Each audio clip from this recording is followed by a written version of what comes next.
These are Swedish CB-90 patrol boats that were donated by the Swedes to Ukraine to be used for coastal patrol operations. They are patrolling the only shoreline Ukraine still currently controls, located in beautiful and sunny Odesa, twisting and turning like a naval roller coaster bouncing upon the waves of the Black Sea. Here, the central hub of Kiev's besieged shipping and maritime industry is located. It has become one of Russia's main targets for long-range drone and ballistic missile attacks as they try to disrupt Ukraine's vulnerable shipping routes, which was attacked last night as we arrived and lasted until the early morning.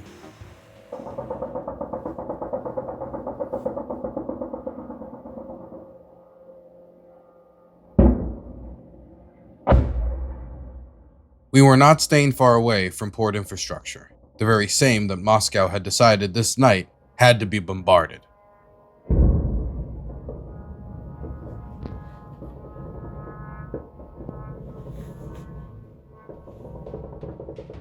Odesa has the largest port in unoccupied Ukraine, which is the heart of the city and a vital artery in Kiev's trade network, allowing farmers to keep their grain flowing to the international market at a much lower cost than transport by rail, while supplying Kiev with much-needed foreign currency reserves, vital for paying the nation's debts, paying for imports, and maintaining the value of Ukraine's national currency, the hryvnia. Without this trade node, not only would farmers that form the backbone of Ukraine's economy have to pay significantly more to transport their wheat, barley, and sunflower oils, but it could undermine Ukraine's general economic stability. In early 2022, as the full-scale invasion started, not only was trade access through the Black Sea threatened, but control of Odesa itself. The Russians captured Kherson and were pushing to capture the city of Mykolaiv, the last barrier before Russia's southern army could march on Odesa. The Russian fleet performed naval operations along Odesa's shore, including naval drills, missile strikes against port infrastructure, and enforced a blockade of their remaining unoccupied ports. But as the Russian army failed to take Mykolaiv and were pushed out of Kherson over the Dnipro River, Russia started to suffer some of their worst naval defeats since World War II, losing ships to aerial drones, missiles, including the high-profile sinking of the Russian Black Sea Fleet's flagship, the Moskva, along with naval drones strapped with explosives. This combined threat would cripple the fleet and keep it far from the shores of Odesa, fearful of further losses. The threat of a Russian marine landing had ended. This failure to dominate the seas around Ukraine would mean that Kiev could continue to ship grain without any need to consult with the Kremlin and keep trade flowing. Russian military command would reciprocate these setbacks through escalating its air campaign against Odesa as the war dragged on, making it a major target for Russia's long-range drone war and missile forces, which intended to destroy what they could not control.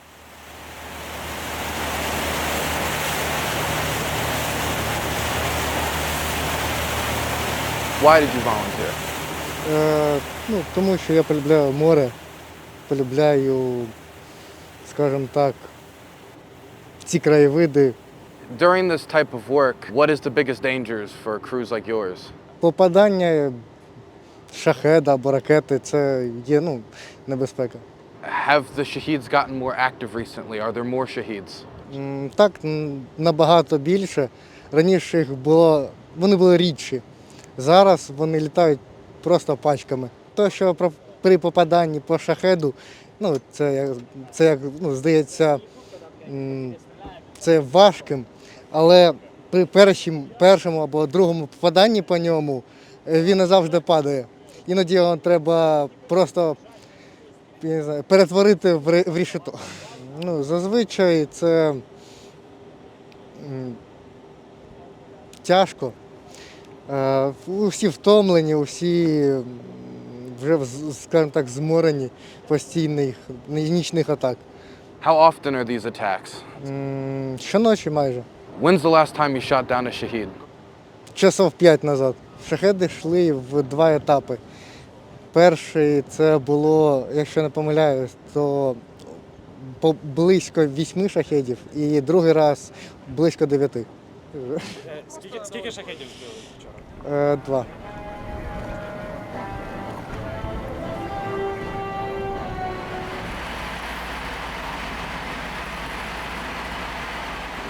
Кілька годин назад тільки вернулися. Палуба в гільзах була закидана, от тут під нами ще видно гільз багато. Браунінг М2. Have you always used the Browning? Так, У нас їх є 3. Один, от ви бачите, кільцева установка, а 2 на носовому. Він чисто по носовому, коли висаджуємо десант, він вкриває. Крім того, ще є, видали так само М240, це дуже отлично, і МК-19 гранатомети американські, це теж взагалі отлично. Приймаємо участь, так. Да. За шахіди ми сказали, це одна з головних. Плюс постійно проводимо протимінний огляд, ходимо, от ви бачите, яка хвиля, воно все відриває, піднімає десь міни, а зерновий коридор, от, щоб не було ніяких цих. Також проблема така є беки, безекіпажний катер, це камікадзе, в 4 рази більше заложено тротілу, ніж в шахіду, тобто катер, якщо з ним здибається, не дай Бог, звісно, вже не буде що збирати там. Another threat crews like this have to look out for, and are being sought out during today's patrol, are sea mines. While failing to blockade the port, by dropping sea mines, the Russians can still endanger shipping routes. Even if they don't destroy or damage any ship, the insurance companies that insure the merchant vessels will charge farmers more to insure those boats moving any product out of the port. The effect has been higher shipping costs and rusty, volatile sea mines washing up on Ukraine's most popular beaches. Коли нам тут треба, і відходимо на 200 метрів і розстрілюємо її. Знешкоджуємо, ліквідуємо. What's the best part of the job? Коли приходимо з бойового завдання, заварюємо каву, чай і спілкуємося, раді, що вийшли, так скажемо, дзвонимо, телефонуємо до рідних, все добре. Ми їм практично майже не розказуємо, менше знають, крепше сплять. Despite the war, despite everything, the water out here is beautiful, and so is the city itself.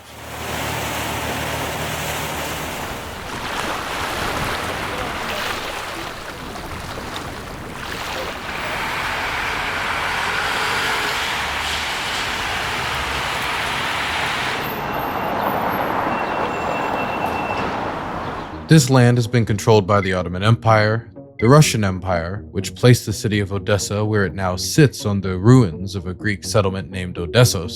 It was then controlled by the Ukrainian People's Republic, the Soviet Union, the German Reich, the Soviets again, before once more being controlled by an independent Ukrainian state.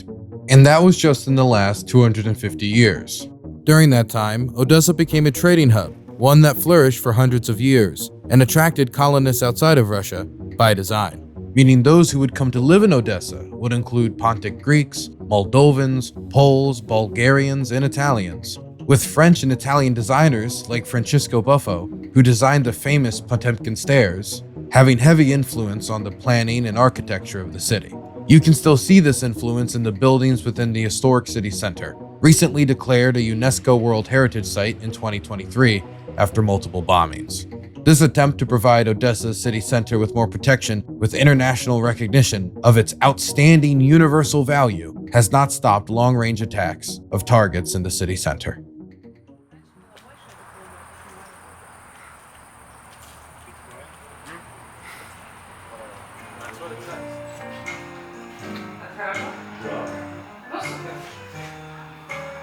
Beneath the seagulls, air raid sirens, and intricate neoclassical and Baroque style buildings, I found an art cooperative, only identifiable by the small sign at the entrance.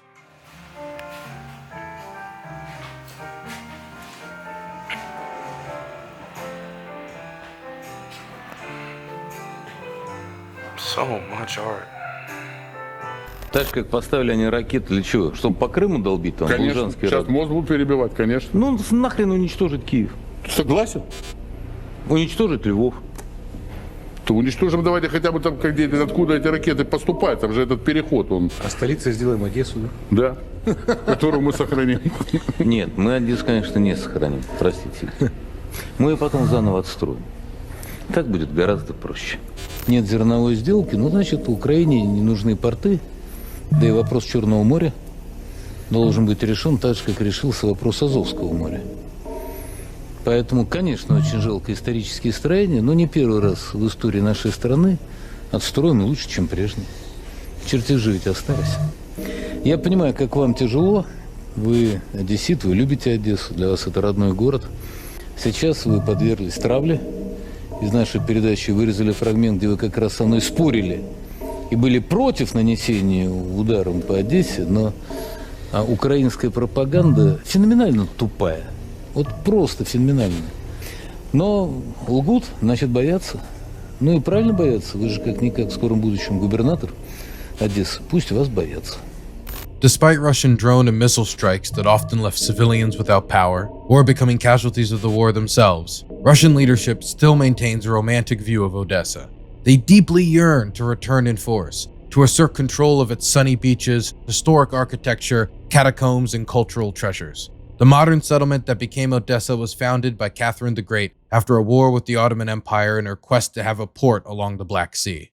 Crimea now serves as their primary naval base in the Black Sea.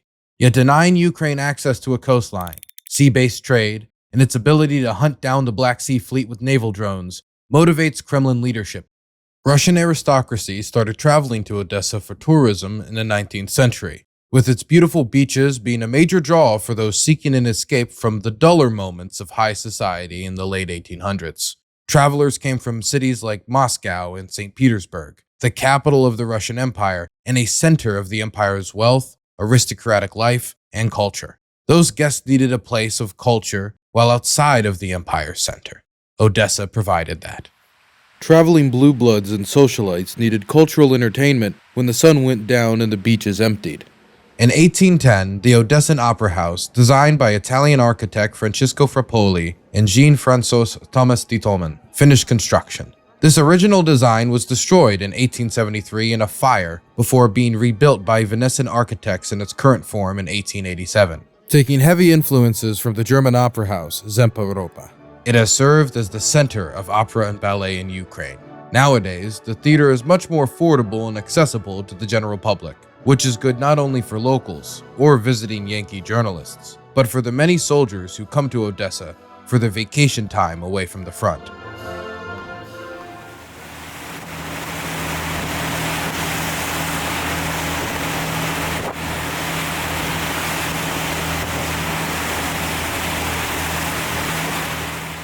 Прийшов, це підвищення по посаді було. Did you volunteer to be with the Navy? Were you interested in the Navy? Так, звичайно, я з 15-го року вже у військово-морських силах. Oh, so before the large-scale invasion, during the ATO? Так. Проходив службу спочатку на катері типу Island, потім став типу Island. Ну, офіцером. Да. Так, звичайно. Потім став командиром катера. І після вже прийшов сюди. When an attack starts, do you get on the boat and then come out, or you're already out on the water when you're called to duty? Ні, ми вже готові. Катери вже знаходяться на позиціях. Ну, тут є певні обмеження, бо в морі також ми маємо міні-райони, ми маємо хвилювання моря, яке дуже впливає на ведення вогню по повітряних цілях.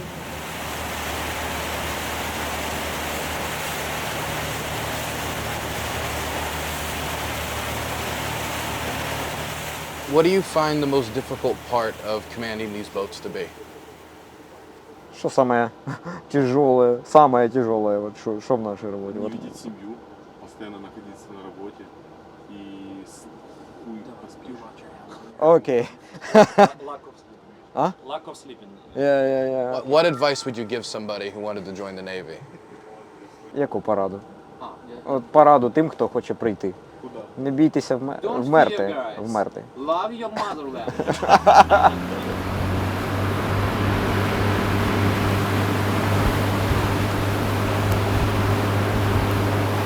Since you have been serving during the large-scale invasion, how has your job changed? Has there been any big changes you've noticed?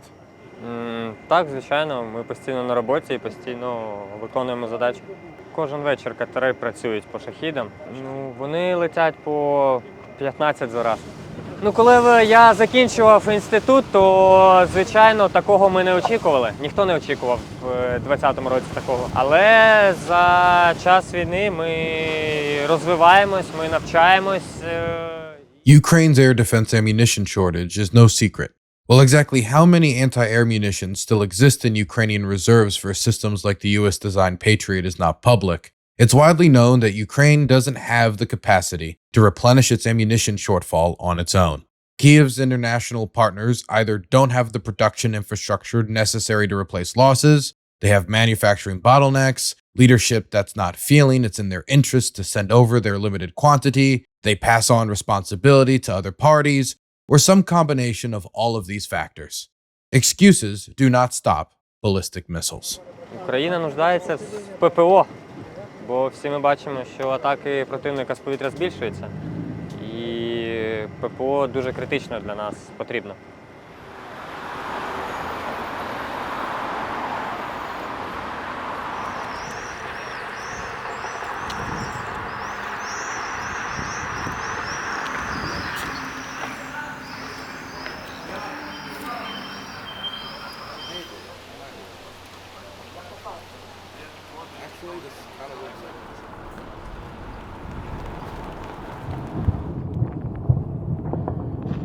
Air defense teams don't just have to worry about attacks directly against the port they protect. Some strikes are designed to go around where most air defense teams are operating, to keep defenders guessing as to where their route may be, stretching out air defense and giving Moscow a higher chance of success. To try to cover up the immense amount of airspace that Russia could potentially utilize, anti-air machine gun technicals, like this team operating an M2 Browning machine gun, are sent to cover the gaps, spreading around in every direction from Odesa so there is no clear path of attack. Взагалі йому треба попасти либо в бойову головку, яка знаходиться спереді, чи в мотор. І він впаде. Стріляють, це можна його з одного патрона його збити, чи можна вистріляти 200 і не збити його. Це по-різному. Do you think that Russian attacks have increased recently? Так, вони стали набагато інтенсивніше і б'ють чаще по мирним жителям. Для нас стало тяжче, те, що вони прогресують і злітають вище, летять вище і ускладнюють нам роботу цим.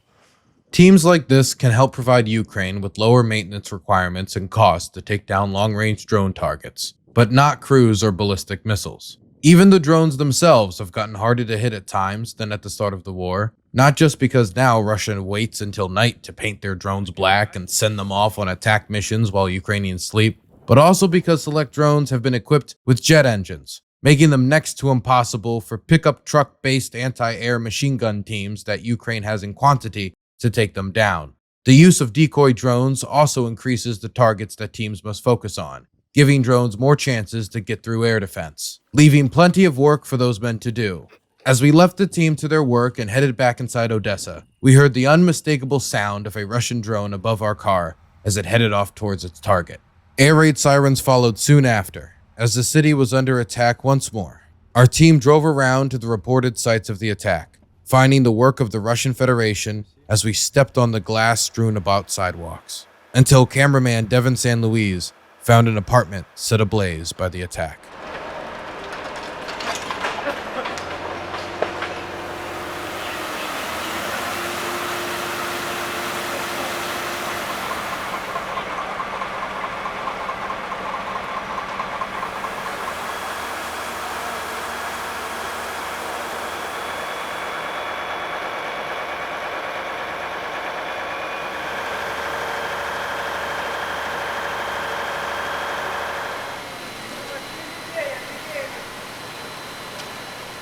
Throughout 2025 and the start of 2026, despite hopeful hot air about a quick end to the war at the start of the new administration, there is still no immediate end to the war in sight.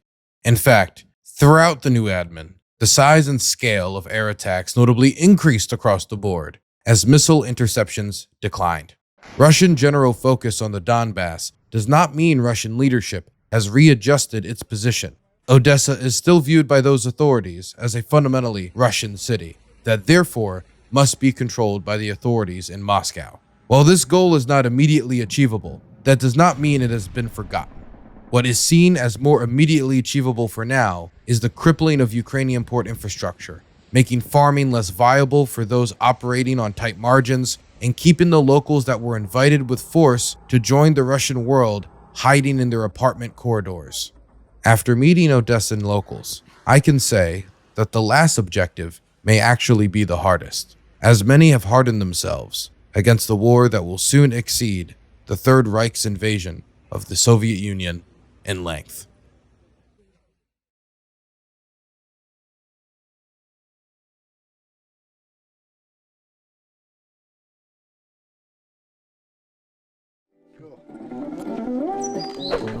Thank you for watching this independently made documentary. I hope this first-hand testimony of the war in Ukraine helps you better understand those caught in the violent throes of history. We have a bunch of other videos interviewing those affected by the war on the ground in Ukraine that you can check out on my channel.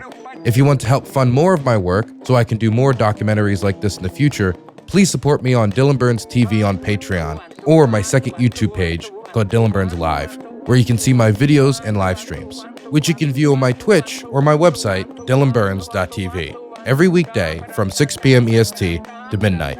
If you want my hot takes or photos from my time in Ukraine, check out my socials, including DylanBurns1776 on Twitter, DylanBurnsTV on Blue Sky, or DylanBurnsTV on Instagram. All links, including the community Discord, are in the description. See you guys next time. Good night and good luck.